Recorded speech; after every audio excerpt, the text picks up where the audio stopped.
શું તમે બધી અલગ અલગ જગ્યાએ ઇન્વેસ્ટમેન્ટ કરીને બેઠા છો અને પછી બધી એપ્લિકેશન્સ વચ્ચે સ્ટ્રગલ કરી રહ્યા છો કે અહીંયા આ જોઉં અહીંયા આ જોઉં? ધેન સ્ટોપ રાઇટ હિયર, કારણ કે આજે હું તમને ગવર્મેન્ટની એવી 3 એપ્લિકેશન્સ કહેવાની છું જેમાં તમે કરેલા બધી અલગ અલગ જગ્યાના ઇન્વેસ્ટમેન્ટ્સ એક જ જગ્યાએ જોઈ શકશો.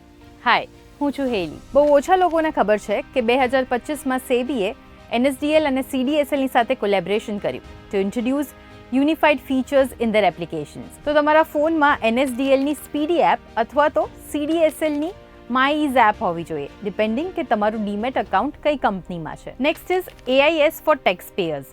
હવે આમાં તમે તમારું પાન કાર્ડ નંબર નાખો અને પછી ડેટ ઓફ બર્થ નાખો, એના પછી તમારી બધી જ ફાઇનાન્શિયલ એક્ટિવિટી તમે એક જ જગ્યાથી ટ્રેક કરી શકશો. Mutual funds, dividend income, FD interest, salary details, bank account, TDS history, tax paid બધું જ જોઈ શકશો. Next is DigiLocker. આ તમારા બધા જ ઇમ્પોર્ટન્ટ ડોક્યુમેન્ટ્સને એક જ જગ્યાએ રાખે છે. Maybe your PAN card, Aadhaar card, insurance policies, EPF passbook, loan agreement, FD receipts, mutual fund holdings and even your marksheets. તો તમારી મદદ તો અમે કરી દીધી, હવે તમે તમારા ફ્રેન્ડ્સને વિડીયો મોકલી એમની મદદ પણ ચોક્કસથી કરજો.